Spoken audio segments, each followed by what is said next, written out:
propose qu'on commence. Est-ce que Sylvie, tu veux introduire Oh cette... ben non, je vous laisse organiser depuis le Sport Lab qui gentiment nous accueille. Vous avez la primeur du lancement, allez-y. Eh ben, alors du coup, en tant que représentant jeunesse et sport et personne de la maison, je vais lancer le truc. Je vous présente Daniel, Bonjour. voilà, et Fabienne, Bonjour. et moi-même Jean Delabrusse. On va peut-être se présenter chacun à notre tour, juste en introduction. Donc moi, je travaille à la direction des sports. Je suis militant à la CGT, j'ai d'autres casquettes, mais je suis militant avant tout, comme qui dirait. Et on a lancé ce cycle de conférences, c'est déjà la deuxième. On va dire que c'est à la jonction de deux objectifs qu'on poursuit à la CGT.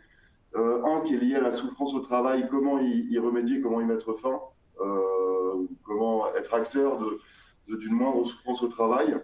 Et on s'est dit que parmi les choses qu'on peut faire de plus, il y a se porter à connaissance auprès des collègues. C'est pour ça que Danielle est là. Elle se présentera tout à l'heure. C'est vraiment porter à la connaissance des collègues quels sont les ressorts de la souffrance et comment peut-être s'en départir collectivement. Et le deuxième, c'est plus général. C'est justement à la CGT, on pense que, enfin, en tout cas Jeunesse et Sport et certainement Sylvie et les autres collègues de la CGT seront d'accord, que ça fait partie aussi de notre rôle que d'être des diffuseurs de savoir, incarnés aujourd'hui par Daniel, et de le mettre au plus près des gens qu'on représente, c'est-à-dire vous les collègues. Donc voilà, c'est un peu à la jonction, cette conférence, c'est un peu à la jonction de ces deux ambitions. Et voilà, donc on est ravis, je suis ravi d'accueillir Fabienne et Daniel.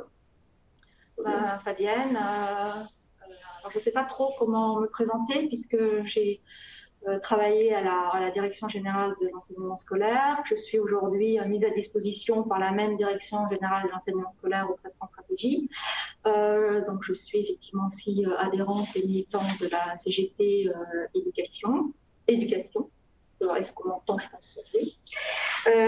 Donc, je vais laisser Daniel Linard se présenter, puis après, on introduira peut-être la conférence. Ouais.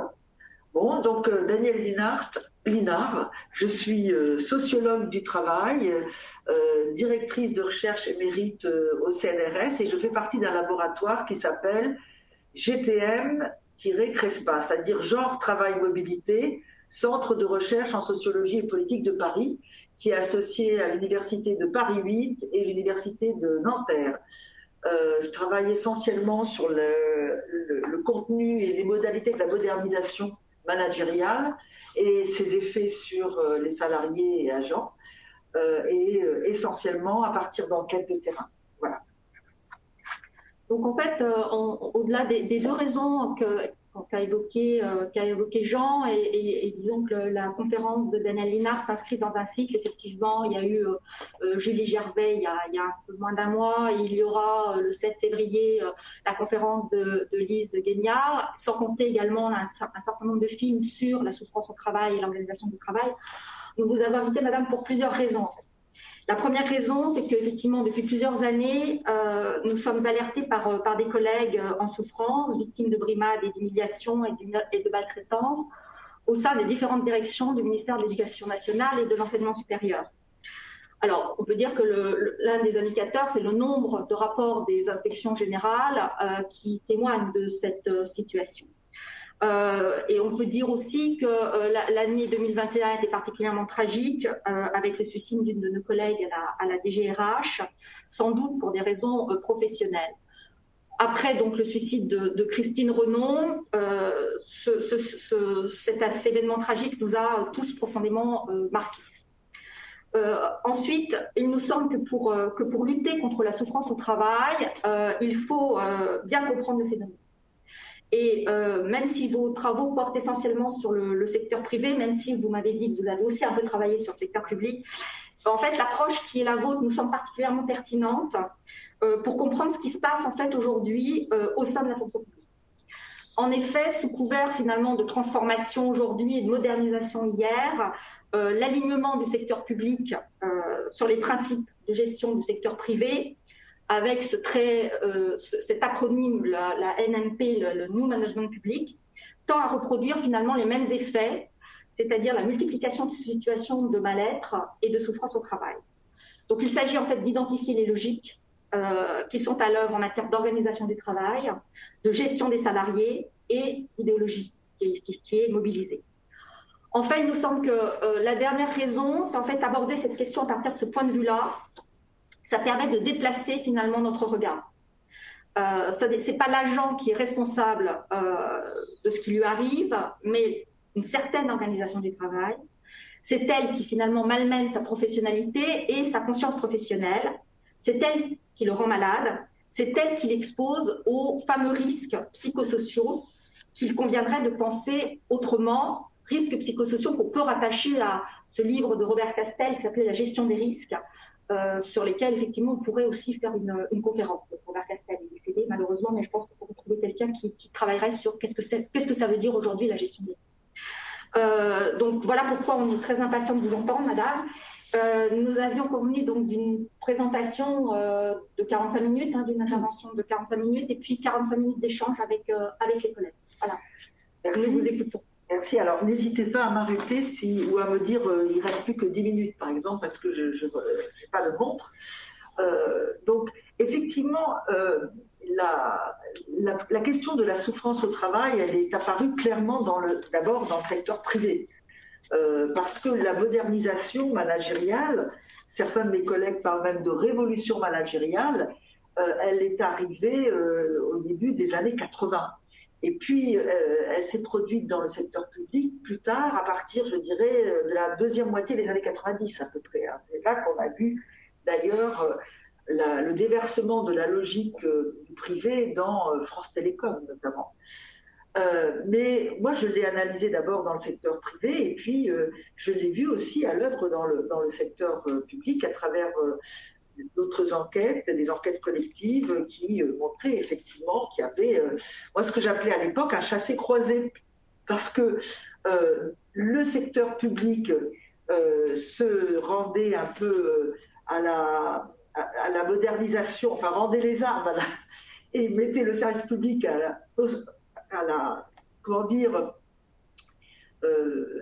rendait le service public vulnérable à la logique de la modernisation managériale, tandis que dans le secteur privé, on essayait de rapatrier un certain état d'esprit du secteur public qui plaisait bien, celui de la vocation et celui du sentiment de partager les valeurs du service public et donc de partager les valeurs de l'institution. Et c'est vrai que quand on analysait le secteur public dans les années 80, 70, on voyait qu'il y avait, et j'avais fait une grande enquête à la Poste, qui montrait par exemple une énorme adhésion des postiers aux valeurs du service public, une continuité du service, égalité entre les usagers, égalité entre les agents. Et ça plaisait bien au secteur privé qui dit, nous on aimerait bien qu'il y ait cette espèce d'adhésion, ce consentement. Donc il y avait un chassé-croisé, moi j'appelais ça un chassé-croisé parce que dans le secteur public on rapatriait la logique du privé et dans le privé on essayait de rapatrier cette espèce d'engagement lié à un dévouement à des valeurs. Voilà. Bon bref, mais au-delà de ça je vais essayer simplement en partant du secteur privé, d'analyser d'où vient la souffrance, d'où est-ce que cette souffrance qui effectivement prend une importance très, très, très réelle et très grande, dont effectivement la dernière illustration a été juste avant l'épidémie, le procès de France Télécom, où après 2 mois de procès, on a assisté à quelque chose qui était quand même historiquement très impressionnant pour la première fois, la condamnation à la prison ferme de 3 dirigeants de France Télécom à l'époque pour harcèlement moral institutionnel.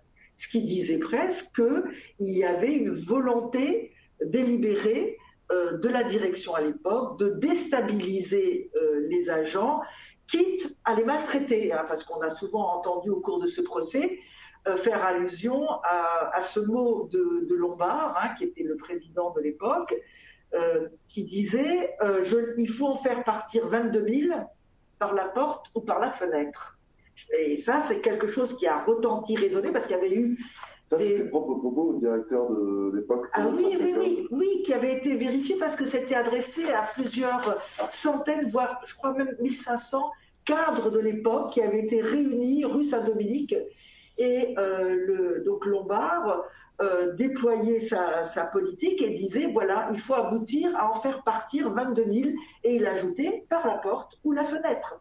Et ensuite, il y a eu des réunions qui ont formé en quelque sorte l'encadrement intermédiaire à des pratiques de déstabilisation parce que c'était ça la problématique, il ne fallait pas faire des licenciements qui seraient trop onéreux, trop coûteux, donc il fallait que les gens partent d'eux-mêmes. Et il s'agissait de les conduire à avoir envie de partir.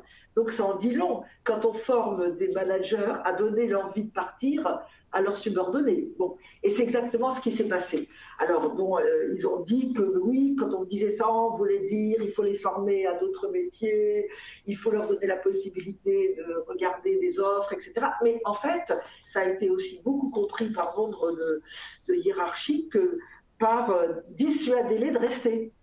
Et ça a été quand même un moment extrêmement violent, extrêmement difficile à vivre pour beaucoup de salariés, beaucoup d'agents de l'époque. Voilà. Bon, alors pour en revenir dans la modernisation managériale, elle a commencé dans le secteur privé au début des années 80. Et je dirais que pour comprendre la nature de cette modernisation managériale, il faut la mettre en perspective avec un élément extrêmement important qui a déterminé la stratégie de modernisation patronale. Alors cet élément, c'est bien sûr mai 68, parce qu'on a tendance un peu à l'oublier, peut-être pas dans les syndicats, mais dans l'opinion publique, on l'oublie beaucoup. 68, ça n'a pas été uniquement une réforme, une révolution, une révolte de la jeunesse, des étudiants ou celles qui se battaient pour les droits des femmes. Ça a été aussi 3 semaines de grève générale avec occupation d'usines. La plus longue grève du XXe siècle, plus longue que pendant le Front populaire. Et si je vous dis ça, c'est pour que vous preniez conscience de l'importance du traumatisme qu'a vécu le patronat à l'époque. Le patronat pensait que s'il ne trouvait pas les moyens de donner, en tout cas, le sentiment d'un changement, on dirait maintenant une disruption, d'un changement radical, ils ne s'en sortiraient pas. Ils avaient vraiment le sentiment d'être acculés. D'ailleurs, le pouvoir politique aussi avait été acculé, puisque le général de Gaulle avait disparu de la scène politique pendant 3 jours et qu'il était allé s'assurer de la fidélité de l'armée française auprès du général Massu, qui était stationné en Allemagne. Pour vous dire l'importance du traumatisme.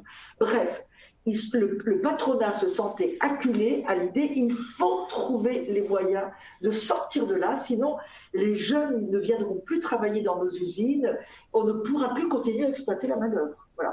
Donc, de façon capitaliste. Donc, il faut trouver les moyens. Et c'est à ce moment-là qu'ils ont mis sur pied des groupes de réflexion et ils ont trouvé un système, enfin, ils ont trouvé une solution, alors que, j'introduis une parenthèse, les syndicats, eux, ont traversé un sale moment, parce que 68 montrait aussi un désaccord entre la base et les directions qui ne mettaient pas en cause, les directions syndicales, qui ne mettaient pas en cause l'organisation du travail, mais qui se battaient de façon extrêmement efficace sur la durée du travail et surtout sur les salaires. Ils avaient obtenu et arraché par des multiples grèves des augmentations extrêmement significatives, mais ils ne voulaient pas s'occuper de la question de l'organisation du travail, majoritairement en tout cas. Et ce que signifiait mai 68, c'était une volonté de travailler autrement, avec plus de dignité, plus de respect au travail, la possibilité de se réaliser dans son travail, comme dirait Yves Claude, de se reconnaître et d'être reconnu dans son travail. Donc ça, c'était effectivement un moment de remise en question fondamentale des règles du jeu capitaliste, mais aussi de remise en question de la stratégie syndicale, des stratégies syndicales. Et donc, le patronat, lui, va réfléchir avec des groupes de travail qui va mettre sur pied des philosophes, des psychanalystes, des sociologues, etc., des économistes, et il va trouver, alors je vais aller assez rapidement, les trois piliers du nouveau modèle managérial. Le premier pilier, vous l'imaginez aisément, c'est l'individualisation systématique de la gestion des salariés. Sortir de cette période antérieure où il y avait une gestion collective, où les salariés, et les salariés surtout, avaient le sentiment de partager un même destin collectif. Et d'ailleurs, c'était pour partie une réalité, puisqu'il y avait une progression des salaires à l'ancienneté. À travail égal, salaire égal, il n'y avait pas de prime individuelle, on restait dans les mêmes collectifs, dans une certaine stabilité, et on partageait effectivement une même condition de travail, ce qui permettait au collectif de prospérer, de développer ce qu'on appelle le travail réel, que tous les syndicalistes connaissent, donc je ne le développe pas, de partager de la solidarité et des valeurs contestatrices qui ont permis à 68 d'éclore d'ailleurs. Bon. Donc la première obsession du patronat, c'était inverser le rapport de force, et pour l'inverser, c'était individualiser systématiquement. Mais comme il fallait que cette pratique, cette nouvelle logique apparaisse légitime, le patronat a commencé à développer une rhétorique qui consistait à dire « nous vous avons compris », un peu sur le mode du général de Gaulle, hein, et de dire « vous voulez de la liberté, vous voulez de l'autonomie et du respect dans le travail, de la dignité, nous allons vous la donner ». Et ça passe évidemment par une individualisation de la gestion de chacun. Il faut évaluer la qualité de l'engagement pour pouvoir le récompenser et le reconnaître, et ça en fonction de la spécificité de chacun. Donc on va sortir des logiques antérieures de un travail égal, salaire égal, et puis on va différencier les devenirs au sein de l'entreprise. Il y aura des gens qui auront des primes, des formations spécifiques, qui auront des salaires différents, etc. etc.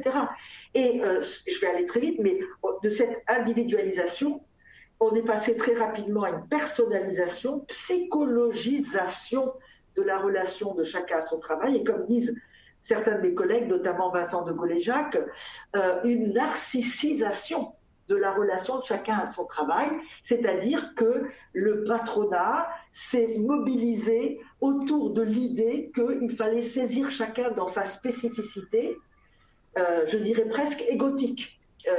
Et par exemple, on parlait de France Télécom tout à l'heure, il y a 3 ans, le slogan de Orange, c'était le salarié unique et le numérique humain. Donc voilà, humain et unique. Voilà, le salarié unique. Moi, je me souviens, j'avais blagué, j'ai dit « Ah bon, vous n'en regardez plus qu'un ?» Vous avez regardé, là, parce qu'on était ensemble à une conférence, il m'a regardé...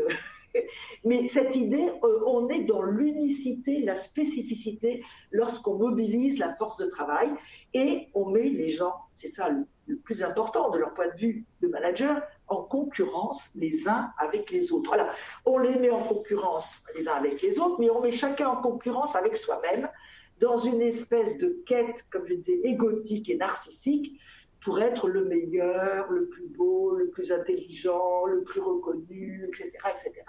Et d'ailleurs, quand on regarde la littérature managériale, on trouve « nous allons vous faire grandir en vous sortant de votre zone de confort, on va tester votre résilience », enfin, toute une espèce de novlangue qui joue et utilise des termes psychologiques, mais toujours à la même fin, avec le même objectif qui est d'isoler chacun, de créer des formes d'adhésion personnelle à la logique de l'entreprise, à la cause et à la philosophie de l'entreprise, et surtout dans une concurrence entre les uns entre les autres. Ça, c'est extrêmement important.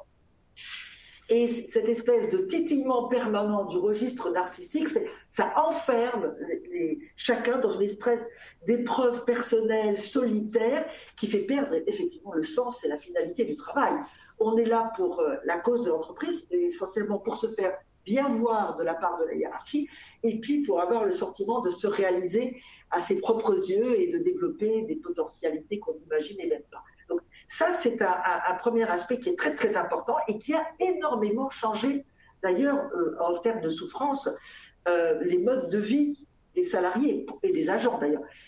Pourquoi ? Parce qu'avant, quand il y avait une vie collective, il y avait, je dirais, pour aller très vite, une prise en charge collective de la souffrance au travail. Parce qu'il ne faut pas croire qu'avant, dans les années 50, 60, 70, on rigolait. Et que, si, on rigolait, justement, on rigolait, mais le travail était dur. Il était très dur. Et il y avait de la souffrance, et il y avait du harcèlement. Il ne faut pas oublier qu'on formait, par exemple, la hiérarchie de chez Renault, les contremaîtres de chez Renault, on les recrutait parmi les anciens militaires en Indochine, et on les ramenait, on les formait pour faire suer le Gurnou. les pratiques du harcèlement et de la maltraitance, ils étaient là. Sauf que les collectifs faisaient rempart, c'est-à-dire qu'ils décryptaient ce harcèlement, ils décryptaient cette maltraitance comme étant inscrite dans un rapport de force avec un sens politique, un sens syndical, et l'idée que nous aussi, on va se transformer en acteurs collectifs, on va faire grève, on va les boycotter, on va développer des formes de rétorsion contre la hiérarchie, et puis entre nous, on va s'entraider. On va aider ceux qui sont en train de couler sur une chaîne, ou on va aider les petits jeunes qui débarquent pour qu'ils ne se mettent pas en danger physiquement, etc. Donc on va leur donner des tuyaux. Voilà. Donc il y avait une manière de gérer la maltraitance au travail, la dureté de la condition au travail, et qui était prise en charge. Et je ne dis rien de la sociabilité, du fait qu'on partageait des pots, on partait ensemble le soir, et on allait au bistrot boire, réconforter ceux qui allaient mal.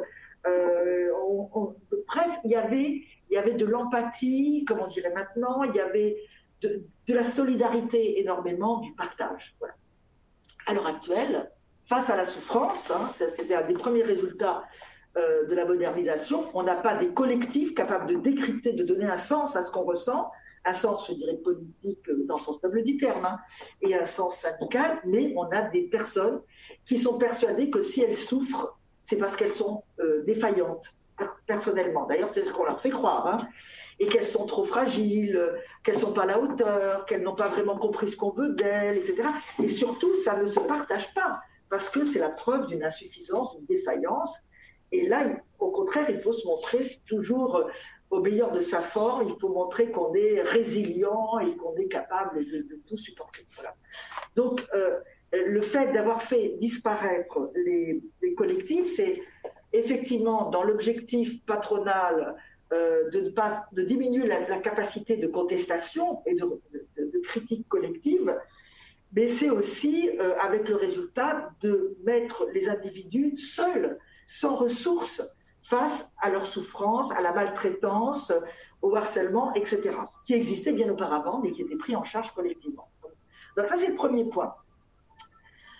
Quand je vais aborder le deuxième point, qui est celui de l'organisation à proprement dite du travail, c'est pour montrer directement à quel point il entre en tension, il entre en contradiction extrêmement forte avec tout ce que j'ai décrit tout à l'heure, c'est-à-dire une espèce d'encensement de la personne, réalisez-vous, montrez qui vous êtes. Il y a beaucoup de jeunes cadres qui se font embaucher comme ça. Votre objectif, ce que vous devez atteindre, c'est étonnez-nous.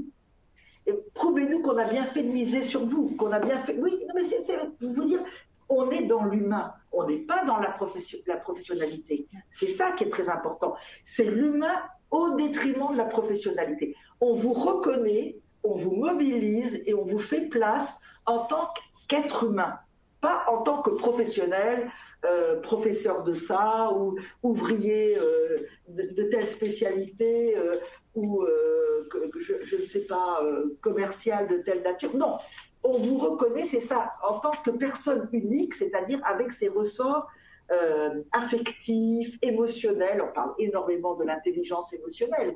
Donc, c'est ça qui est encensé, ça n'est pas la professionnalité. C'est la dimension humaine spécifique et unique à chaque fois. Et donc, ça va entrer en contradiction, en tension extrêmement forte avec les méthodes d'organisation du travail qui, elles, restent résolument en continuité avec la logique taylorienne. On n'est pas sorti de la logique taylorienne, on n'est pas sorti de cette logique.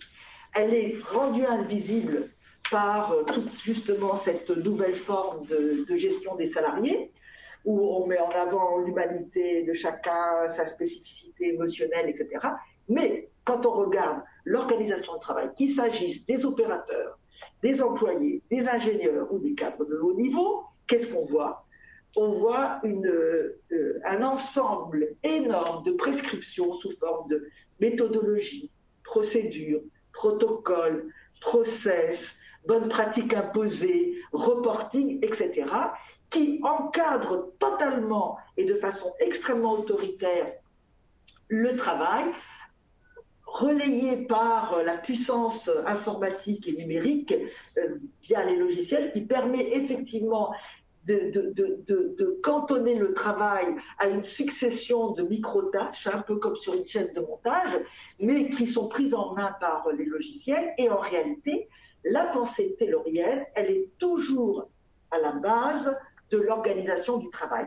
Et les ingénieurs des bureaux des temps et des méthodes de Taylor, qui définissaient le travail sous mode opératoire et avec des délais alloués, est désormais remplacé par les experts de grands cabinets de consulting internationaux qui, à distance et très éloignés de la réalité du terrain, vont définir de façon totalement abstraite les meilleures manières, selon eux, de travailler, parce qu'ils se présentent comme étant ceux qui concentrent tous les savoirs disponibles au niveau mondial, qui sont capables de les mettre en perspective les uns avec les autres à travers le benchmarking qui permet de suivre quelles sont les meilleures pratiques. Et donc, c'est eux qui vont déterminer de façon totalement abstraite la définition du travail de chacun, qu'il soit un ingénieur de haut niveau, un opérateur, un employé. Ça, c'est la dimension qui caractérise totalement l'organisation moderne du travail. Voilà. Et donc, vous voyez bien qu'on est dans une tension, une contradiction extrêmement forte entre, d'un côté, exprimez-vous dans votre travail, montrez qui vous êtes, réalisez-vous sur le plan émotionnel, humain, etc. Et en même temps, mais attention, à travers les procédures, les protocoles, les process, les méthodologies qui sont concoctés en dehors de vous par des spécialistes et qui représentent par leur activité le déni de votre professionnalité à vous. Ce n'est pas à vous qu'on demande comment il faut que vous travaillez, comment vous définiriez vos missions et les moyens nécessaires pour y parvenir. Non, non, ce sont des jeunes spécialistes que par exemple Marianne Dujardinier appelle les planeurs, voilà, à distance de la réalité du travail des uns et des autres. Donc on est dans cette contradiction qui déjà est une source de souffrance extrêmement importante, mais s'ajoute encore un troisième phénomène qui est que pour obliger quand même tous ces professionnels à trouver normal qu'il existe cette contradiction interne au modèle aussi forte pour qu'ils trouvent ça normal et qu'ils acceptent d'assumer ce rôle disons, d'exécutant, eh bien, il y a une pratique qui s'est développée, troisième orientation du nouveau modèle managérial, qui se caractérise par la pratique du changement permanent. Alors, cette pratique du changement permanent, elle est particulièrement intéressante à étudier parce qu'elle se situe dans la droite lignée du taylorisme aussi. Pourquoi ? Taylor, il avait sa grande découverte fondamentale, c'était que le savoir, c'est du pouvoir. Et il avait dit à l'époque, si on laisse le savoir, c'est-à-dire le métier, la connaissance et la maîtrise du métier aux ouvriers dans les ateliers, de fait, on leur laisse le pouvoir. Parce que c'est eux seuls qui sauront comment il faut organiser le travail et c'est eux seuls qui pourront définir les rythmes de travail. Et donc, c'est eux qui vont définir ce qu'est la productivité et donc la rentabilité, la profitabilité de leur travail. Et ça n'est pas possible. Si on veut prendre, disait-il, le parti de la nation américaine et du bonheur américain, il faut que le travail soit le plus productif possible. Il n'avait pas mis ça en évidence, mais ça l'était. Au passage, ça permet au profit de grandir énormément, substantiellement. Donc, cette idée que le savoir, c'est du pouvoir, Taylor l'avait bien compris, et tout son système, c'est en fait une expropriation du savoir des professionnels pour le transférer à la direction. C'est ça, l'intelligence du taylorisme, et qui explique le succès planétaire qu'il a eu et sa durée historique, et qui continue d'ailleurs encore. Et donc, il y a la volonté de la part du patronat moderne de ce fin XXe siècle et début du XXIe siècle, aussi d'exproprier le savoir des salariés ou des agents, et pour que les salariés soient bien obligés de s'en tenir au travail tel qu'il est prescrit par ceux qui le définissent. Et je vous coupe juste 2 petites secondes. Faut dire que par rapport au temps qu'on avait prévu, Ah, j'ai débordé. oui, mais c'est pas grave. Alors, je vais aller très vite. Non, mais si vous pouvez décliner en une dizaine de minutes, il nous restera 30 minutes pour les échanges. Non, mais je vais faire en 5 minutes. Si ça vous va, allez-y. Et donc, l'idée... Résilient. Et donc, l'idée, c'est en réalité de mettre en obsolescence les savoirs, et les connaissances et l'expérience des professionnels. C'est pas de leur piquer, comme avait fait Taylor, vraiment concrètement les règles du métier en les donnant à l'ingénieur, c'est de déposséder les ingénieurs, les cadres, les opérateurs, etc., de leurs connaissances et de leur expérience individuelle et collective par la pratique du changement. Si tout change tout le temps, ce qu'on a accumulé comme connaissances, savoir, pratique professionnelle, habitudes, routines, etc., ne sert plus à rien. Et donc, on est déstabilisé, on est précarisé subjectivement, et bien dans ce cas-là, on va naturellement se reporter aux procédures, aux protocoles, aux méthodologies qui vont apparaître comme des bouées de sauvetage. Quand vous ne savez plus, vous ne comprenez plus dans quel service, dans quel département vous travaillez, quels sont vos interlocuteurs, quand vous ne comprenez plus comment fonctionnent les logiciels qui changent tout le temps, quand vous ne comprenez plus ce que demande votre hiérarchie qui n'y connaît rien parce qu'elle est dans une mobilité systématique, quand vous avez des déménagements qui font que vous ne connaissez plus vos interlocuteurs ni rien, eh bien vous vous sentez en état de déstabilisation, de précarité subjective telle que vous allez naturellement dire « Ah ben s'il y a des procédures, des protocoles, des process, eh ben, ouf, je vais faire comme on me dit faire. » Sauf que là, la contradiction avec épanouissez-vous, montrez qui vous êtes, montrez que vous êtes le plus fort, le plus grand, etc. Et c'est précisément là, et c'est ça, je vais m'arrêter là-dessus, que réside la souffrance au travail. Pourquoi ? Parce que quand tout change tout le temps, et qu'on ne peut plus se reporter, faire confiance à ce qu'on sait, à qui on est en tant que professionnel, eh bien, il faut faire des efforts immenses pour essayer d'avoir une maîtrise cognitive de l'environnement et du contenu du travail qui change tout le temps. Et ça, c'est un effort, une fatigue énorme. C'est une partie de l'épuisement qu'on appelle le burn-out, on dit épuisement professionnel. Mais en fait, le burn-out, c'est ça, c'est l'épuisement professionnel. Donc, la nécessité de faire des efforts sans cesse pour essayer de comprendre et de maîtriser ce qu'est le travail que l'on fait, ça se multiplie ça se conjugue avec le fait qu'on a peur parce qu'on ne peut plus se faire confiance et puis on a une image de soi dévalorisée. On n'est plus le bon professionnel sûr de lui, qui connaissait, qui pouvait être une ressource aussi pour les autres. On n'est plus rien. On est comme un bouchon au fil des vagues de la mer, ballotté par les transformations, les réformes successives. On ne maîtrise plus rien. On est totalement remplaçable en réalité, puisque n'importe qui peut se faire aux procédures, aux protocoles, etc. Et du coup, il y a un épuisement qui est un peu de l'ordre de celui des travaux de Sisyphe, puisqu'on sait que tous ces efforts qu'on réalise pour essayer de comprendre et de maîtriser, c'est pour une durée très limitée. Donc, c'est hyper angoissant. On a peur que la énième fois, on n'y arrivera plus. Et en même temps, qui on n'est plus rien. On n'est pas... Et puis, on peut être confronté à des conflits éthiques très importants, des conflits de valeurs. Parce que si on suit les procédures, les protocoles et on suit le temps qui vous est donné, on peut être amené à faire du mauvais boulot. Du mauvais boulot qui dessert les usagers ou les consommateurs, qui les bafouent parfois. Il suffit de penser aux ingénieurs qui travaillaient à truquer les logiciels des Volkswagen là, pour le système anti-pollution. Mais oui, ou qu'on pense à ceux qui, dans l'agroalimentaire, mettaient de la viande de cheval dans des pâtes qui étaient censées mettre de la viande de bœuf. Bref, il y a une souffrance réelle parce qu'on ne maîtrise plus rien, on peut être en contradiction avec les valeurs professionnelles, les valeurs citoyennes, les valeurs morales, et puis surtout, on est en permanence est-ce que je vais y arriver, est-ce que je vais continuer à y arriver. Alors, il y a à la fois une perte de sens, une perte de la finalité du travail, mais en même temps,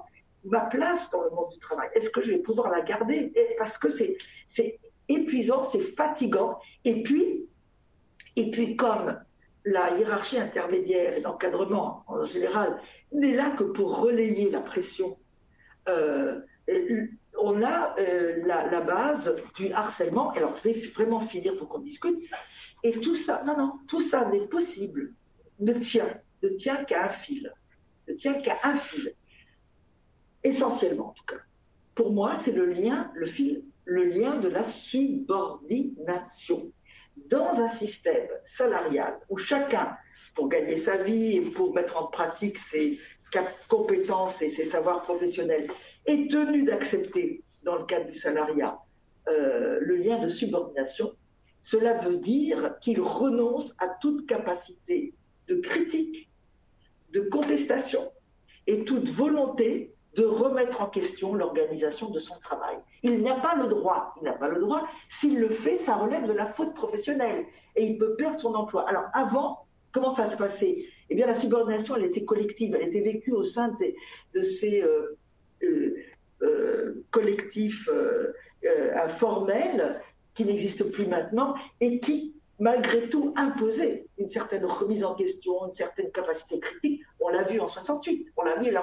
Maintenant, on n'imagine pas comment des individus manipulés par le biais de leur narcissisme individuellement, mis en concurrence les uns avec les autres, comment vont-ils avoir la capacité de dire « Ah ben non, là ça ne va pas, je conteste ».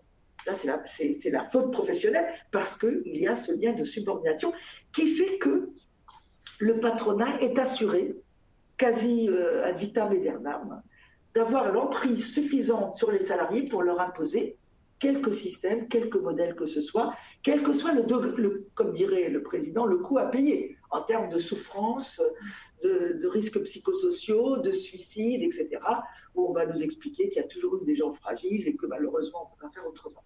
Voilà, je vais m'arrêter là. Merci beaucoup. Je ne sais pas comment on va organiser les prises de parole, peut-être vous signaler. Alors, j'ai vu qu'il y a plusieurs personnes qui ont levé la main.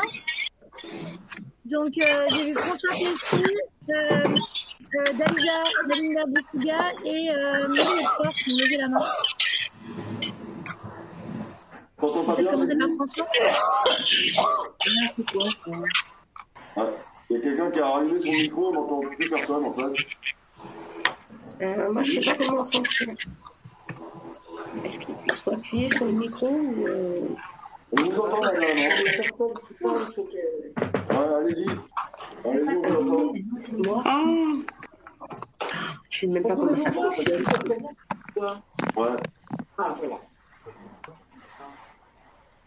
Alors, j'ai réactivé les micros pour tout le monde, mais donc ça sous-entend que tout le monde soit raisonnable et donc coupe son micro quand il ne parle pas.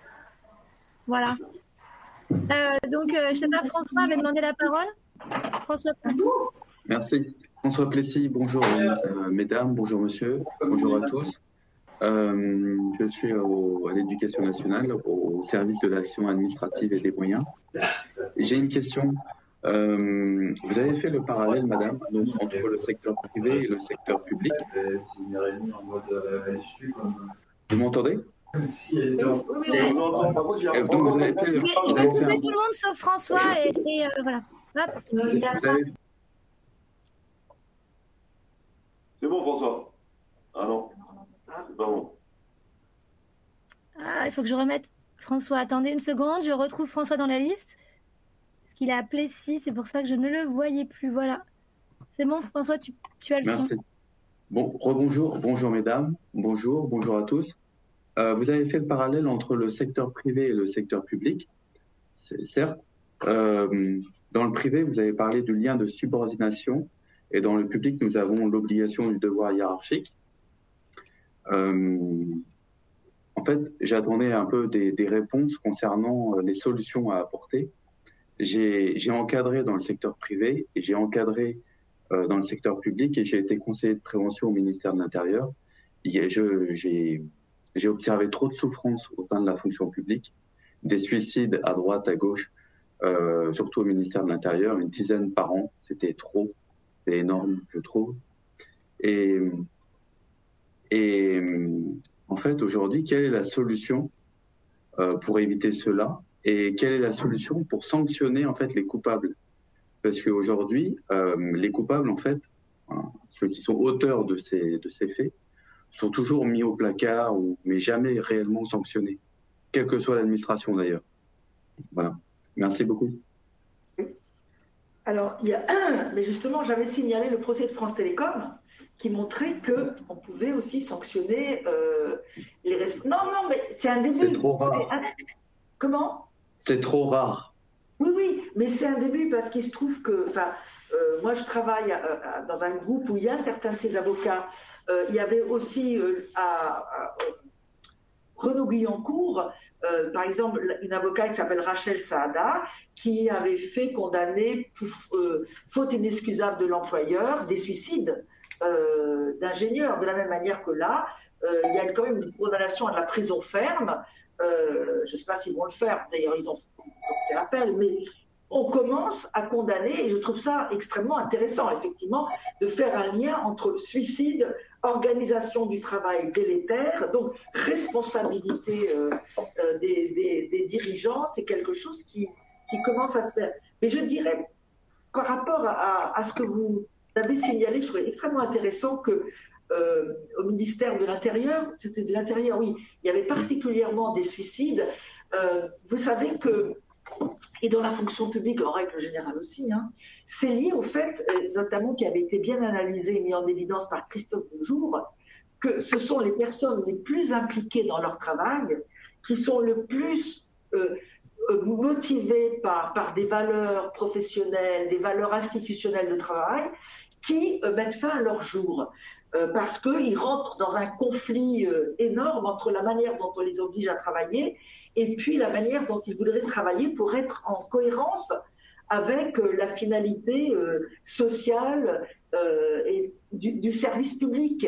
Et donc là, en l'occurrence, et donc là, il y a véritablement une souffrance qui est encore beaucoup plus aiguë et qu'on peut trouver aussi dans les services hospitaliers, par exemple, hein, où il s'agit de soigner des gens et qu'on met en obligation des agents, des soignants hospitaliers de faire un travail qui entre en contradiction avec les valeurs du soin.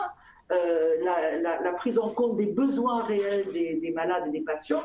Donc là, la souffrance, elle atteint des degrés extrêmement importants. Donc ce dont on s'aperçoit, c'est que plus les gens croient à leur travail, sont mus par des valeurs autres que égotiques ou économiques, eh bien, on peut malheureusement être confronté à cette importance du nombre des suicides. Alors, vous posez la question, qu'est-ce qu'on peut préconiser, qu'est-ce qu'on peut faire? Moi, je pense que ce dont souffrent fondamentalement les personnes et qui peuvent les conduire au suicide, c'est un sentiment d'isolement, un sentiment de non-conformité à ce qui est attendu et qui les laisse sans aucune défense, sans aucune ressource. Donc, je crois, mais ça, tous mes collègues sociologues, psychologues le disent, la chose la plus importante, c'est de reconstituer des collectifs, d'essayer de redonner un sentiment de solidarité, d'expliquer, parce que c'est une réalité, qu'en réalité, tous ces professionnels partagent un même destin professionnel, une même réalité de travail, et que c'est difficile pour tout le monde. Parce que moi, j'ai interviewé des gens dans des services, que ce soit dans le public ou dans le privé. À chaque fois que ces personnes acceptent de parler de leur souffrance, elles disent « je crois que je suis seule ici ». Et vous en entendez beaucoup vous dire ça. C'est-à-dire qu'on ne partage pas la souffrance, on a peur que les gens y voient une faiblesse ou une anomalie ou une preuve d'une insuffisance. Et donc, chacun a l'impression que les autres s'en sortent très bien, mais que lui, il va très mal. Et donc là, c'est quelque chose qui... Alors, s'il y a ensuite, qui est important à mettre en évidence, s'il y a ensuite des choses à demander, non pas, disons, aux syndicats recréés du collectif, mais aux directions, c'est non, mais le respect de la professionnalité. Et de dire toutes ces pseudo-humanisations, c'est sympa de votre part, mais c'est pas ça le principal. Par exemple, d'avoir des DRH de la bienveillance et du bonheur qui vous proposent des séances de massage avec des chief happiness officers, des feel good managers, etc. C'est pas ça le problème. Le problème, c'est le respect des compétences professionnelles des personnes engagées dans le travail, sachant qu'en France, et ça c'est quelque chose de très important à mon avis, nous avons une particularité. C'est en France, plus que dans d'autres pays, les enquêtes européennes le montrent, et des travaux comme ceux de Philippe Diribard sur la logique de l'honneur prouvent qu'il y a un engagement personnel, éthique dans le travail qui relève de l'honneur, qui est beaucoup plus important que dans d'autres pays où la relation au travail est plus liée à la notion de lien contractuel. Je fais ce que me dit mon employeur parce que c'est lui qui me paye. J'ai un contrat qui m'oblige à faire ce qu'on me dit de faire, donc je le fais. Et voilà, et basta, je le fais de mon mieux, mais je fais ce qu'on me dit de faire. Le français, c'est très rare qu'il se mette dans cette logique-là. Il dira, non, moi je sais ce qu'il faut faire, je sais quel est le bon travail, le travail bien fait, de qualité, qui est utile à l'usager ou au consommateur. Il ne faut pas m'obliger à mal travailler ou donnez-moi la possibilité d'exprimer mon désaccord. Donc, je crois que c'est très important d'essayer de mettre en évidence que beaucoup de souffrance vient de l'impossibilité de réaliser du bon travail. Et cette impossibilité, elle trouve sa source dans la négation de la professionnalité des uns et des autres. Donc, exiger le respect de la professionnalité avant le respect des désirs égotiques des uns et des autres, hein, comme par exemple chez McDo, on dit montrez vos photos de bébé, on va lire le plus beau bébé. Ah, mais on en est là. Ça veut dire, au lieu de dire vous voulez aller bien, comment est-ce qu'on pourrait réorganiser le travail de façon plus tenable, mais aussi plus utile et plus respectueux de qui vous êtes professionnellement. Pas le plus beau bébé ou pas, on n'en a rien à cirer. Bon, on est là-dedans. Donc je dirais, pour répondre à votre question, recréer du collectif, imposer le respect de la professionnalité et, moi je dirais, pour améliorer le salariat, parce que le salariat, il ne faut surtout pas le relativiser ou le mettre en question. Le salariat, c'est fondamental, c'est un mode collectif de mise au travail, c'est le seul qui permet d'acquérir des biens, des acquis de haute lutte, etc. Donc des améliorations, il faut conserver, mais il faut l'améliorer, le salariat. Et pour l'améliorer, il faut mettre en question la légitimité de ce lien de subordination ou de respect d'obligation de devoir hiérarchique. Moi, je crois que c'était un devoir d'obéissance, un respect du devoir hiérarchique pour les agents. Il n'y a pas de devoir d'obéissance, non? Je crois qu'il y avait un devoir d'obéissance. Enfin bref, de remettre ça en question, parce que ça livre pieds et poings liés les salariés à des supérieurs hiérarchiques dont on sait très bien que dans la majorité des cas, ils ne connaissent rien. Ils ne sont plus du tout comme c'était le cas il y a 50 ans des experts du métier des gens qui s'encadrent. Plus du tout. Avec cette mobilité systématique, ils ne sont pas des ressources pour aider les salariés. Non, ils sont là pour faire peser la pression, pour transmettre la pression, les menaces, l'évaluation permanente, etc., etc. Donc voilà, je dirais il y a trois aspects. Hein, c'est demander le respect de la professionnalité, ce qui implique la remise en question du lien de subordination, recréer des collectifs. Merci beaucoup. Je propose qu'on prenne une salve de questions parce que j'ai plusieurs personnes qui ont levé la main. Donc, j'ai noté Dalinda Boussinga, dont j'ai normalement ouvert le micro.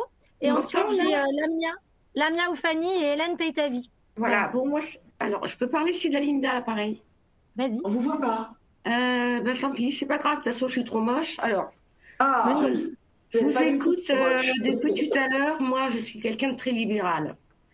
C'est comme dans la nature. Quand il y a un animal qui est faible, c'est celui-là qui va d'abord être écarté pour sauver le reste. Alors, c'est une image.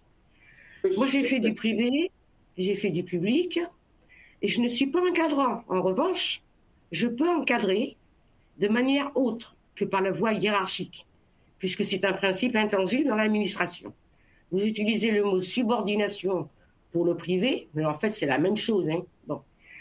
Quand on fait la crème, on met le sucre et puis le lait, ou on met le lait et puis le sucre après. Vous voyez, c'est les mêmes ingrédients. Ce qui compte, c'est le caractère de la personne. S'imposer quand on sait qu'on est dans la vérité des choses, elle s'impose à vous et à la personne, sans effort. Parce que le respect, c'est très important dans le travail. Alors, je vais vous citer une phrase de Monterland. Tout ce qui est excessif est insignifiant. Oui, je suis une littéraire et je souffre énormément dans l'administration. Alors, j'entends évidemment les drames de se suicider. Moi, j'ai 51 ans d'administration, j'ai jamais entendu ça. Mon Dieu, mais jusqu'où on va aller quand on se suicide? Moi, je suis dans le numérique, je suis à la direction du numérique. Et je peux vous dire, je ne suis pas contre le numérique, mais un peu d'humain derrière le digital. Voilà ce que j'ai dit au directeur qui a été nommé récemment. Alors, ça ne bouge pas. Et puis, comme on contractualise tout, et que même pour dire bonjour, on envoie un mail, où sont les relations sociales? Pas celui de Zola ou de Balzac, mais quand même. Voilà, c'est tout. C'est mon coup de gueule, hein, pardon. Et bravo Mediapart, j'adore. Alors ensuite, j'avais donc Lamia, ensuite Hélène, Nicolas et Emmanuel. Elle est belle. Je voudrais répondre un petit mot. Ah bah, comme vous voulez. Allez-y alors. Si vous voulez, quand vous dites qu'il faut remettre de l'humain, je suis d'accord et pas tout à fait d'accord. C'est-à-dire que plutôt que de l'humain, moi je dirais du social. Ça n'est pas pareil, parce que l'humain, ça permet justement d'isoler, on va chercher ce qui est humain, c'est-à-dire vos émotions, votre spécificité, votre caractère à vous, alors que le social, c'est prendre en compte les besoins des uns et des autres.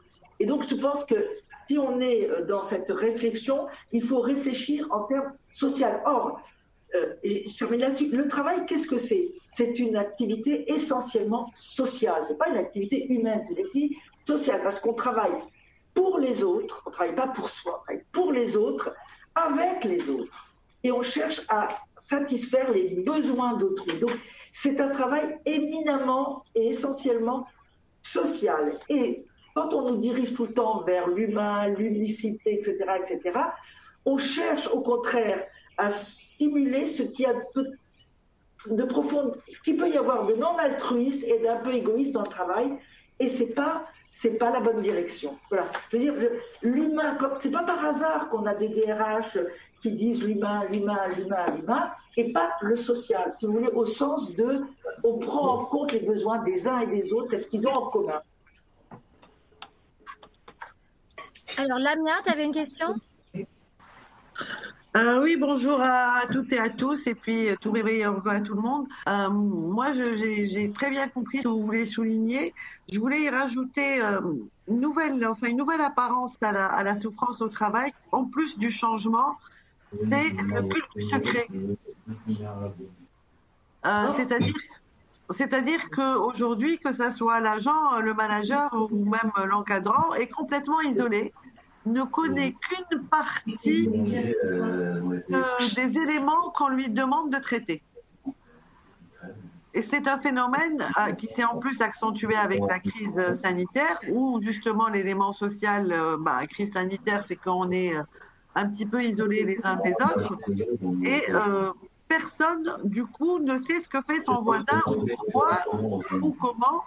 Et on est complètement embarqué dans ce truc-là, on sait plus ce qu'on fait, on se sent effectivement, comme vous l'avez justement dit, complètement inutile. Et on commence à se dire, je ne sais plus ce que je fais, je ne comprends plus mon métier, je suis à côté de la plaque, et où une petite minorité semble maîtriser et éblouir tout le monde. Voilà, donc on est un petit peu dans ce fonctionnement où on a les copains, le clan, et puis le reste de la troupe qui doit faire sans poser de questions. Et ma question est comment arriver à lutter contre ça. Voilà. Avant de répondre à cette question, est-ce que vous pouvez couper vos micros, s'il vous plaît? L'écoute est un peu difficile. Mais on a entendu, ne vous inquiétez pas, on a bien entendu. Alors, on avait ensuite, peut-être prendre une salle de questions parce que le temps tourne. On avait Hélène ensuite, puis Nicolas Louis, Emmanuel et Ariel. C'est lui. Ah, je réponds, d'accord. Plusieurs questions. Ok. Oui, bonjour à tous. Vous m'entendez? Oui. Vas-y, d'abord, un grand merci pour cette conférence et l'intervention de Daniel Lina. C'est quand même assez lumineux de mettre les mots qui décrivent exactement la réalité qu'on est en train de subir au travail. Merci à la CGT d'avoir organisé cette conférence. Et bravo pour ton introduction, Jean, sur la transmission des savoirs. Et on en a besoin parce qu'on se retrouve isolé et complètement démunis.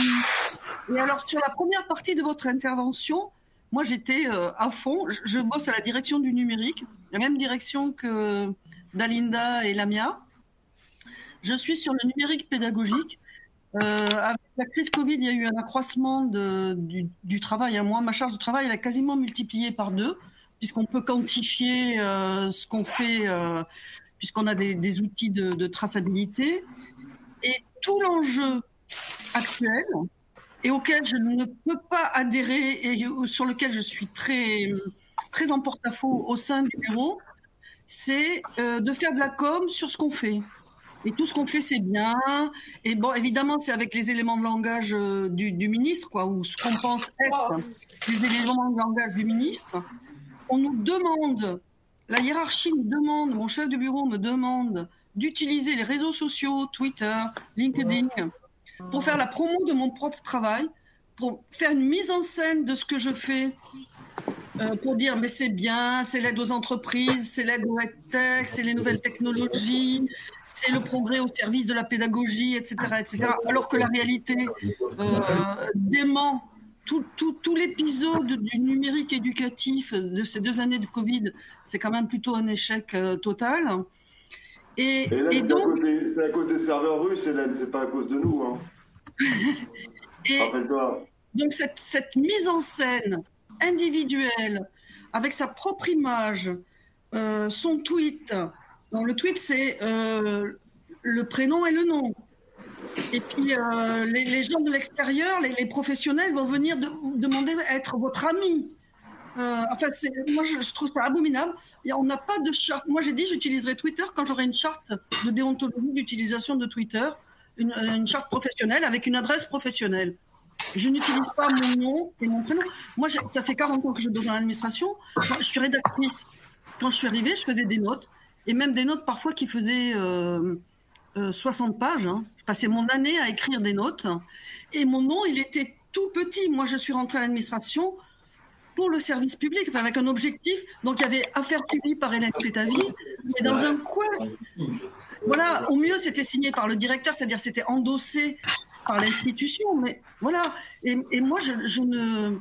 En fait, c'est quelque chose qui me trouble beaucoup et qui me met en désadhérence, en fait, avec le travail, parce que je ne partage absolument pas ni les objectifs, ni la méthode.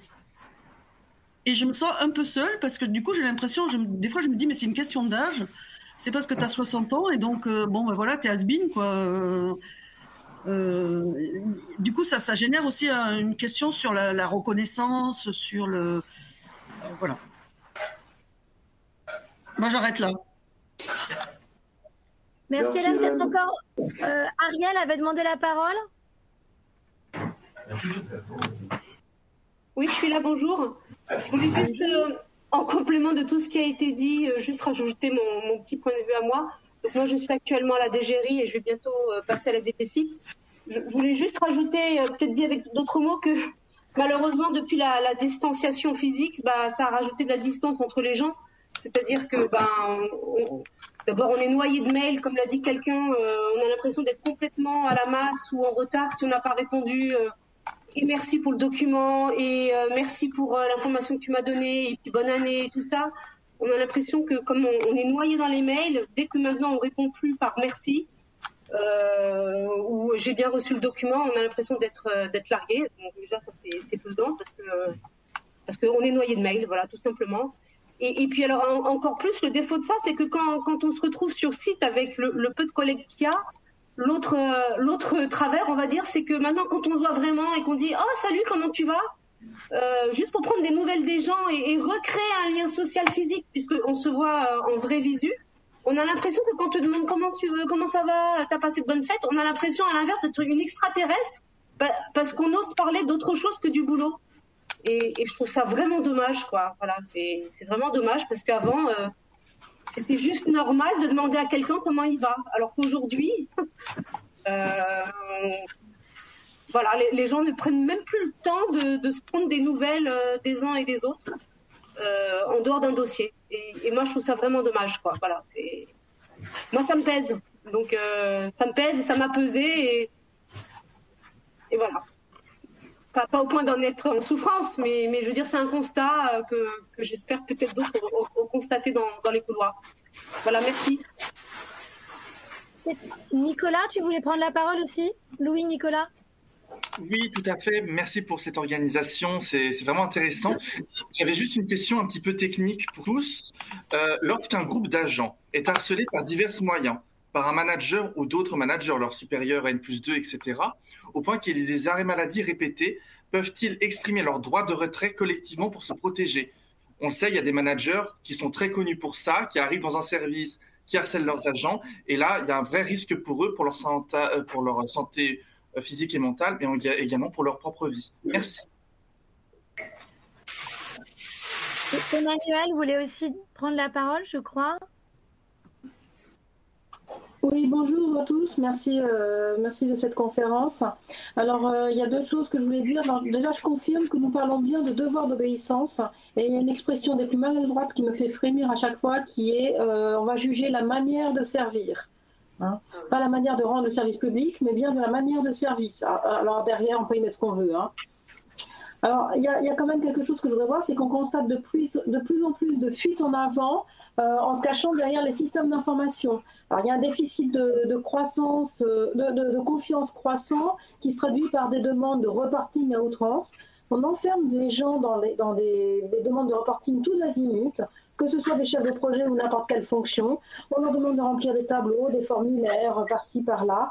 Alors, on a deux exemples récents en date qui s'appliquent à tous, quel que soit le niveau de management ou le niveau hiérarchique, qui est par exemple, on demande de renseigner dans une application de congé ou de gestion de travail, si on veut être un peu plus large, les jours télétravaillés, qu'ils soient de notre fait ou qu'ils soient conventionnés dans une application. Alors on doit aller mettre toutes les semaines les jours conventionnés. Moi je le fais pas. Moi je fais un block-out. Le problème c'est que je suis un peu la seule de mon côté à le faire. Mais là je trouve que c'est vraiment on picore, mais il y a un moment donné on craque.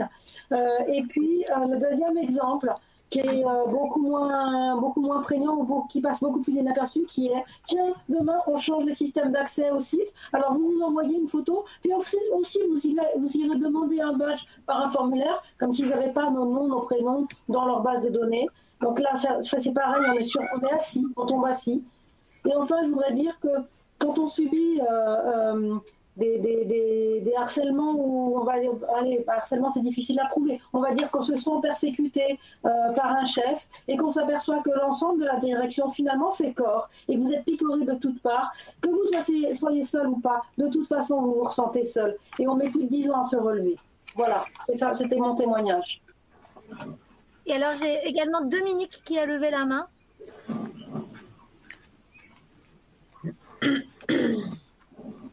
Dominique.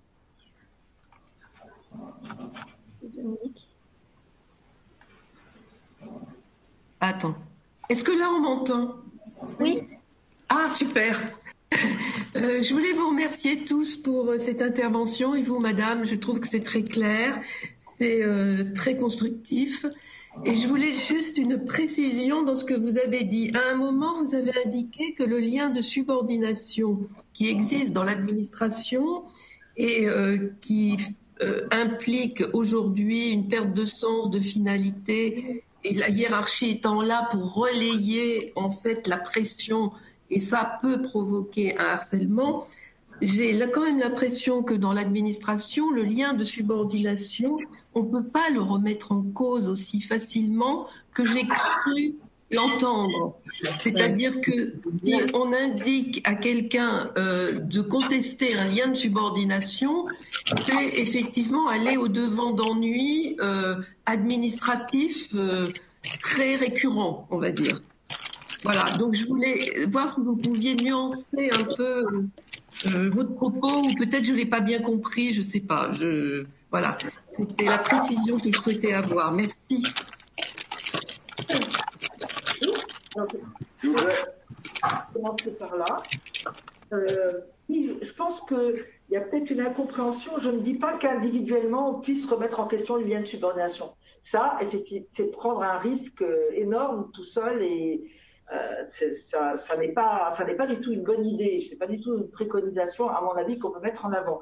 Par contre, c'est plutôt une réflexion que j'adresse aux représentants syndicaux et aux militants syndicaux, c'est-à-dire qu'ils ne mettent jamais en question ce lien de subordination qui est une hérésie. C'est-à-dire que dans une démocratie politique où nul n'est censé appartenir à personne, cette idée que lorsqu'on entre dans une entreprise, on doit obéissance à son hiérarchie, surtout, y compris, ça peut aller jusqu'à tolérer des gestes déplacés. Pourquoi est-ce qu'il y a harcèlement sexuel et moral? C'est parce que les gens n'osent pas dire « ben non, faites pas ça, mais non, mais arrête ». Voilà. On ne peut même pas dire ça sans être menacé de perdre son emploi, parce qu'on est dans un lien de subordination qui fait qu'on obéit à son chef.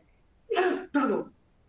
Jusqu'où on doit obéir, c'est vraiment un problème. Les gens, comme ils sont isolés, seuls, ça a été abordé par d'autres intervenants, qu'on se retrouve dans des situations de solitude, etc.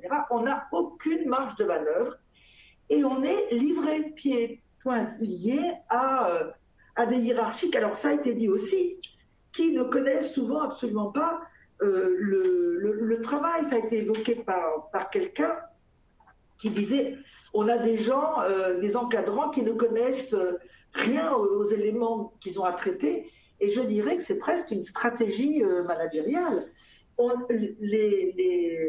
L'encadrement n'est pas censé être une personne ressource, n'est pas censé être là pour vous aider dans votre travail, n'est pas censé être là pour résoudre les difficultés, les problèmes auxquels vous êtes confrontés. Il est censé être là pour relayer la pression, la stimulation, faire que vous dépassiez vos objectifs, que vous fassiez la publicité, par exemple, comme il a été évoqué par les tweets personnels, que vous soyez là pour dire tout le bien que vous pensez de votre direction et de votre entreprise, pour en faire la promotion. Voilà, on vous demande d'être un relais de l'entreprise. On ne vous demande pas, en tant qu'encadrement, à connaître le boulot des gens que vous encadrez pour les aider. Non, les gens, ils ont à se dépatouiller tout seuls. Ils ont à se dépasser eux-mêmes pour pouvoir relayer leur hiérarchie. Excusez-moi, je fais juste le relou de service. Mais il y a eu pas mal de questions. On arrive à 14h, bientôt dans 2 minutes. Est-ce que vous pouvez essayer de faire concis pour répondre à toutes les questions et quitte à faire un effort de concision? D'accord. Et dépasser de 5-10 minutes voilà, pour que les gens qui sont là et qui ont malheureusement d'autres tâches. Oui. Alors je dirais, il y a une question à laquelle je sais vraiment répondre, c'est on est un collectif harcelé par un supérieur, est-ce qu'on peut faire valoir le droit de retrait? Alors je voudrais juste vous faire part d'une expérience. J'ai été la semaine dernière à Lille, appelée par une section sud des collectivités territoriales, parce que, justement, ils faisaient des tracts où ils mettaient en cause la violence managériale de façon plus ou moins anonymisée, et puis ils faisaient valoir leur droit de retrait, alors soit total, soit partiel. Partiel pour essayer de diminuer une charge qui était considérée comme surdimensionnée, et total lorsqu'il y avait trop de harcèlement. Ils disaient, c'était marrant, il faut se mettre hors le lien de subordination. Et donc, il y avait un procès alors en diffamation qui était faite par 2 cadres qui se sont syndiqués à la CGC, qui ont pris des avocats parisiens payés par la direction et donc qui faisaient citer devant un tribunal la section syndicale sud pour diffamation. Et bien ils ont perdu, les cadres ont perdu et la section sud a gagné le procès. Parce qu'ils estimaient qu'au niveau du droit d'expression, ils ont le droit d'analyser les situations de travail et de dire comment on doit et on peut s'en sortir. Donc, peut-être que ça serait bien de vous mettre en relation avec eux. C'est la section sud de Lille. Je pourrais vous donner plus tard les références. Mais eux, ils pratiquent le droit de retrait. Alors, ils disent qu'il faut faire attention. C'est un peu marcher sur des œufs, mais pour l'instant, ça va. Et je trouve que c'est quelque chose de très précieux, de dire on est harcelé, on est en danger, on se retire. Donc je pense que c'est intéressant. Sinon, si on a très très peu de temps et qu'il faut conclure... Je suis désolé. Bien sûr. J'endosse le mauvais rôle. Bien sûr, moi je dirais... On peut un peu déborder, hein, Jean, on peut très bien déborder jusqu'à écart. Sauf si tu dois rendre la salle. D'accord, alors je reprends les questions. Mais bon, peut-être que je peux synthétiser quand même. Mais les questions, moi, je les trouvées toutes extrêmement intéressantes et pertinentes. J'ai beaucoup dans mon... Mais bon, peu importe. Je dirais que s'il y a des dangers qu'on peut identifier, c'est effectivement les personnes extrêmement impliquées et isolées qu'il faut resocialiser, il faut essayer de resocialiser dans un collectif pour éviter que elle ne passe à l'acte. Je dirais que s'il y a des combats à mener, c'est le respect essentiellement de la professionnalité, parce que c'est une chose d'être respecté d'être considéré en tant qu'humain et une chose d'être considéré en tant que professionnel. Par exemple, si vous êtes considéré en tant que professionnel, vous pouvez avoir droit à l'échec, on vous proposera une formation, vous pouvez, ou l'aide de plus anciens, c'est-à-dire, ça n'est pas un défaut personnel. Maintenant, quand vous n'atteignez pas vos objectifs, c'est que vous n'êtes pas courageux, vous ne vous remettez pas en question, vous ne cherchez pas à sortir de votre zone de confort, vous n'avez pas l'intelligence émotionnelle qui que quoi, ou la résilience, et donc, vous êtes condamné en tant qu'être humain, en tant que personne. Et c'est là qu'on est vraiment en danger, que le risque psychosocial, il est là. C'est parce que vous êtes condamné en tant que madame machin ou monsieur chose, parce que vous n'êtes pas une bonne personne. On ne dira pas vous n'êtes pas un bon professionnel, vous n'êtes pas une bonne personne. Et ça, effectivement, au niveau de l'image de soi, compte tenu, je le répète, du degré d'implication des Français dans leur travail, c'est quelque chose de très important. La plupart des gens qui travaillent en France, c'est pour prendre pied de façon citoyenne dans la société, être reconnu comme ayant rempli des devoirs et donc ayant des droits, ayant une valeur, alors au niveau économique, parce qu'on nous paye pour travailler, mais aussi au niveau symbolique, on est utile, puisqu'on nous paye, c'est qu'on est utile, et donc il y a véritablement une qualité d'engagement qui, à mon avis, devrait être prise en compte par les syndicalistes et montrer aux managers qu'au lieu de casser cette logique de qualité, de volonté de faire un boulot de qualité, de pouvoir être reconnu dans un travail utile, eh bien on joue sur l'obligation, la contrainte, le contrôle, la prescription, le numérique, etc. pour coincer les gens. Alors je pense que ça c'est effectivement un aspect important. Le deuxième, c'est par rapport à une question qui a été soulevée, le télétravail. Le télétravail, c'est très, très problématique parce que ça exaspère les dimensions les plus délétères du travail. Si le travail est formel, abstrait, contraignant, il l'est encore plus lorsqu'on est tout seul face à son écran. On est dans une logique qui vous mène à un sentiment de déréalisation, à un sentiment de fiction, de virtuel, et parfois même de vide. On ne sait plus pour qui, pourquoi et avec qui on travaille. Et beaucoup de gens ont le sentiment de travailler dans le vide et d'être totalement isolés et dans une solitude extrême, ce qui est aussi très très nocif. Et beaucoup demandent à revenir parce qu'ils ont besoin de retrouver des vrais gens, la vraie vie, d'être confrontés à d'autres problématiques. Vous savez, Freud disait il faut travailler pour sortir de soi, de chez soi déjà, mais de soi aussi, de ses obsessions, de ses problèmes personnels, domestiques, familiaux, affectifs, s'ouvrir au vrai monde, découvrir d'autres horizons.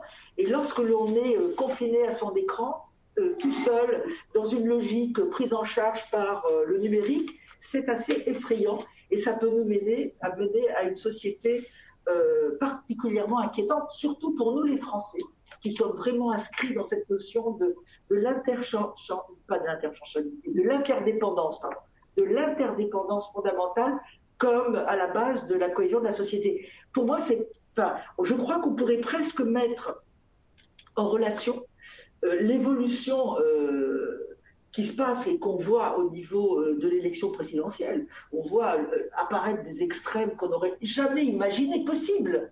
On n'aurait jamais imaginé. Je crois qu'on peut le mettre en relation avec la diffusion du télétravail qui fait que chacun s'isole de plus en plus, dans des espèces de schémas obsessionnels, qu'on perd de vue le sentiment de ce qui nous unit, du collectif, de l'interdépendant et de la cohésion. Et vous savez, il y a des politologues qui avaient mis en relation le nombre de fermetures spectaculaires à une époque des usines avec la montée du Front National. Parce qu'il y avait une espèce de sentiment de révolte et de ne pas pouvoir accepter ces décisions de fermeture qui étaient souvent pas liées à l'absence de rentabilité de l'usine, mais qui étaient liées à des stratégies de collusion entre différentes sociétés industrielles. On pourrait peut-être faire le parallèle entre un Zemmour, etc., et le fait que de plus en plus de gens soient isolés pendant des mois et des mois et ne soient plus en train de partager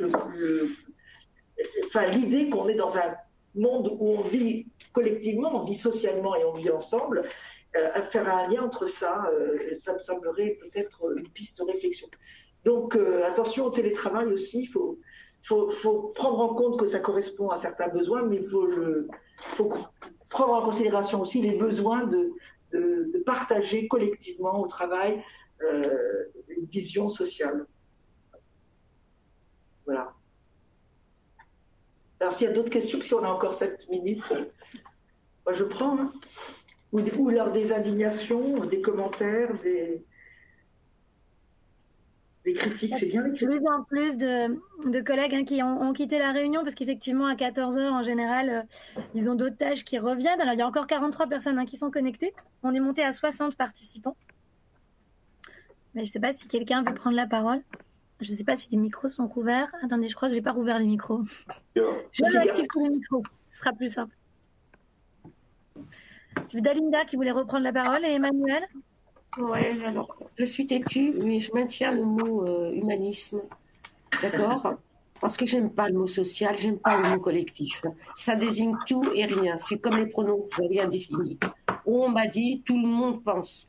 Voilà, fin de message. Merci pour votre intervention. Bonne santé surtout, hein. Sans elle, on ne fait rien. Et puis, restons intelligents, clairvoyants, voilà. Et surtout pas invisibles. Au revoir, merci. Au revoir. Emmanuel, merci Dalinda. Au revoir, merci. Je vous remercie de ces réponses. Juste deux choses. Je trouve un peu dommage que notre administration commence à se bouger parce qu'il y a eu un suicide dans l'administration. Ce que j'ai constaté pendant de nombreuses années, c'est une solidarité que j'appellerais de corps, mais c'est même pas de corps parce qu'il y a énormément de gens collatéraux de même niveau que vous qui hurlent avec les loups. C'est une solidarité face à l'acharnement sur quelqu'un, parce qu'après tout, quand on s'acharne sur quelqu'un, ça tombe pas sur soi, ça tombe à côté, c'est aussi bien. Et donc moi, j'ai vécu de très mauvaises heures comme cela. J'étais au bord du suicide pour ces raisons-là. Et le problème, c'est que les personnes concernées, le chef, le responsable hiérarchique concerné au premier degré, finalement, ne sont jamais inquiétés. Pire que ça, ils ont été promus. Donc en fait, on a plébiscité par le passé le harcèlement moral.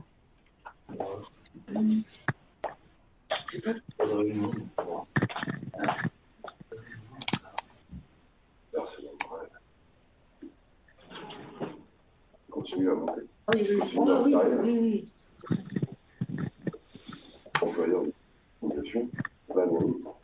C'est bon. La capacité d'harceler. Ouais. Je sais pas si vous voulez. Je répétais en plus fort. Non, c'est parce que j'entendais pas bien. Ouais. Pour Daniel, sur le fait que presque le harcèlement est valorisé d'une certaine façon. C'est la preuve du courage, parfois, la preuve du courage et de la loyauté du manager à l'égard de sa direction, oui. Ah oui. Alors je dirais qu'il est valorisé, mais il n'y a pas que ça. C'est-à-dire que ce que j'ai vécu, c'est non seulement il a été valorisé au sens où la personne a été promue en sautant une case, hein. Elle était promue dans la case, non pas du dessus, mais du dessus plus 1. Hein. Mais en plus de cela, vous avez un phénomène de groupe où l'ensemble des collatéraux, des gens qui ne sont pas vos responsables hiérarchiques, viennent vous picorer encore plus. Parce que comme ça, ils se disent, ça tombe sur l'autre. Donc, je trouve qu'il y a quelque chose de grave qui se passe dans notre organisation. C'est tellement malsain. Mais les gens ont tellement peur que ça leur arrive qu'effectivement, c'est pas qu'ils se réjouissent, mais bon, ils sont relativement comment dire, soulagés par le fait que ça tombe sur quelqu'un d'autre. Voilà. C'est vrai, mais ça va de la place. Et ça, c'est lié à l'individualisation, à la mise en confiance. Bien sûr, bien sûr. C'est pour ça que recréer du collectif est quelque chose d'extrêmement important dans ces situations délétères. D'ailleurs, elles ne peuvent être vraiment délétères que parce qu'il n'y a pas de collectif. Et là, on nous propose de nouvelles méthodes managériales, ou en tout cas des réflexions autour de cela. On nous indique que pour le recrutement des futurs managers, il y aura un passage obligatoire devant commission. Ben, je pense que ça serait bon aussi d'avoir l'avis des syndicats dans ces commissions. Qu'en pensez-vous? Recrutement pour les managers. Oui. Mais ça existe, les commissions? On nous annonce que ça va être fait. Ah.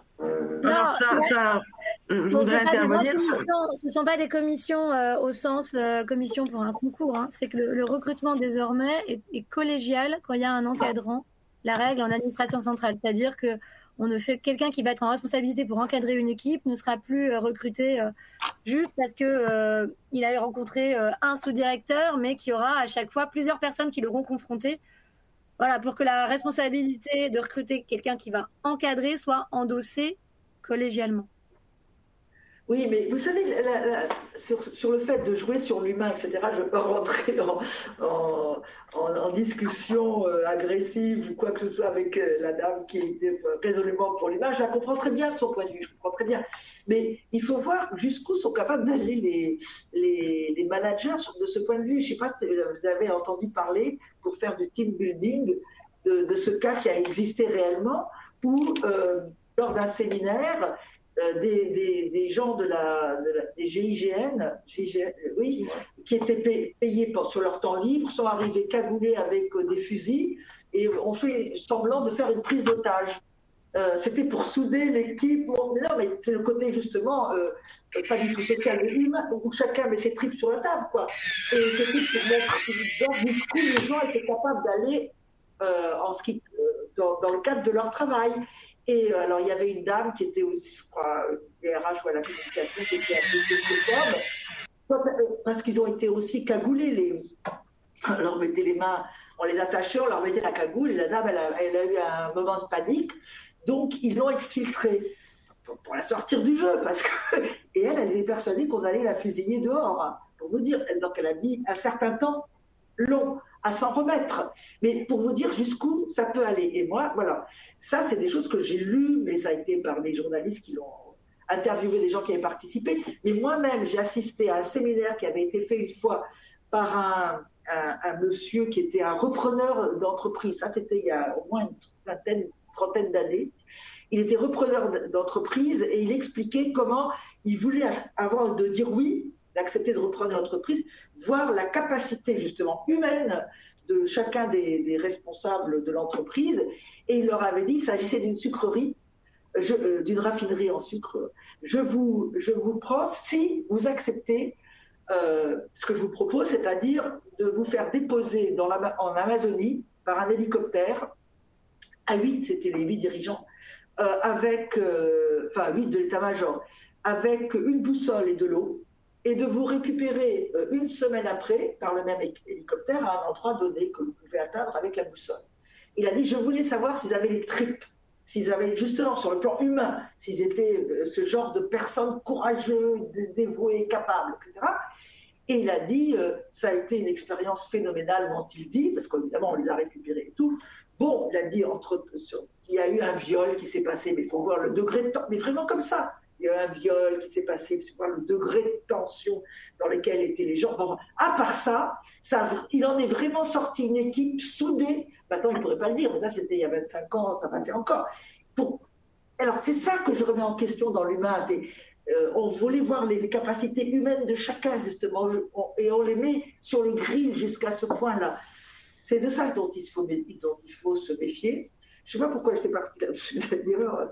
Parce que la question initiale portait sur le recrutement des managers. Ah ben voilà, et bien des fois, on leur simule des choses. Vous savez, il y a eu, mais ça avait été filmé par l'Antenne 2, je ne sais pas si vous l'avez vu, des commerciaux qui étaient mis en concurrence pour être...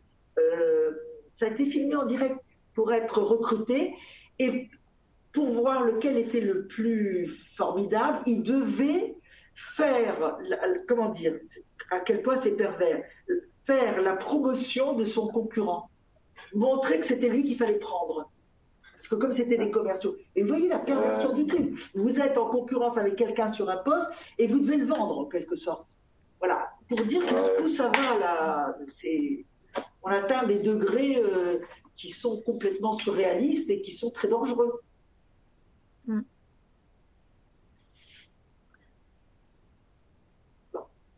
Juste si je peux quand même essayer de terminer sur une petite note de... Optimiste. Optimiste, combative en tout cas.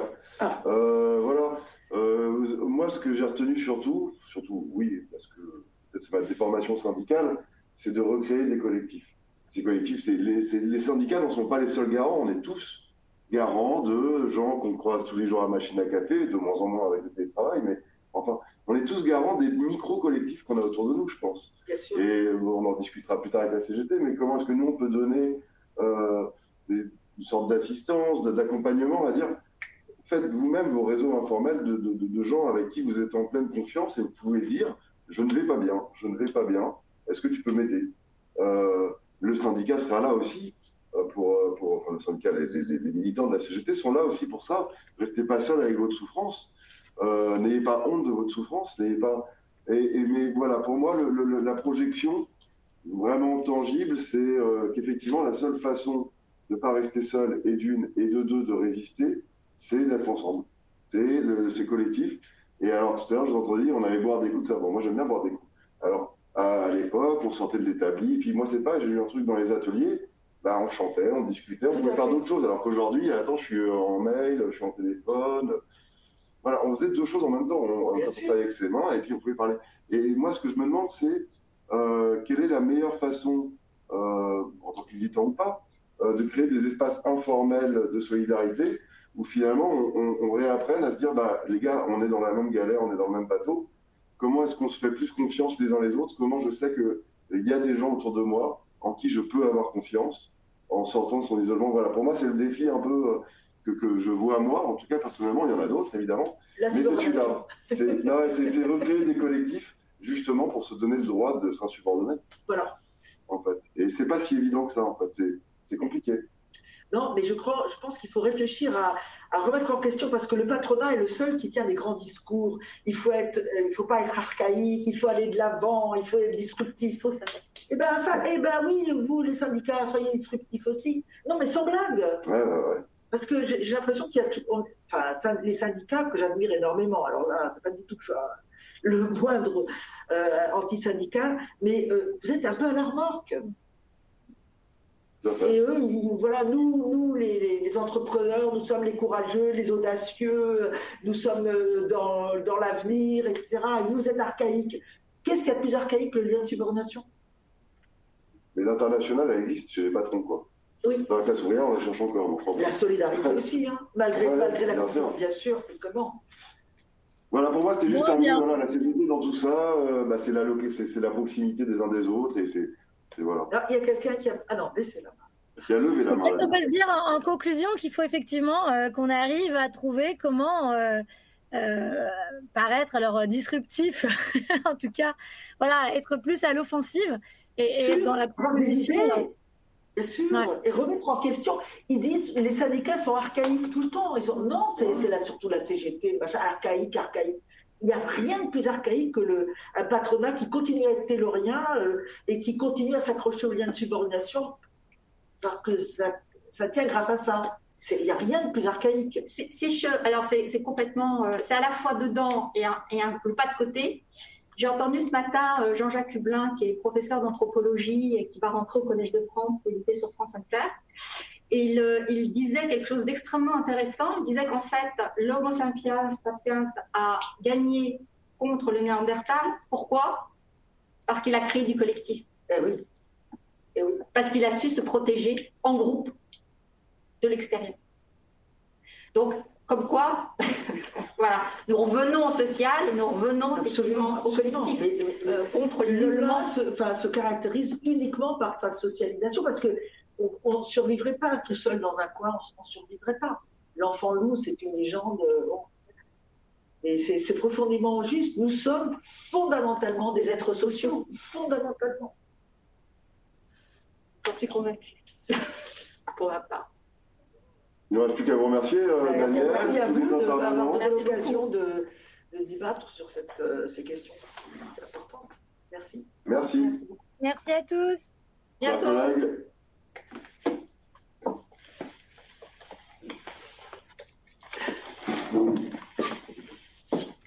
Ouais, merci beaucoup pour de vrai. Vous allez être déconnecté. Your call will be disconnected. Très bien. C'est très clair. Donc, il y aura une... C'est très clair.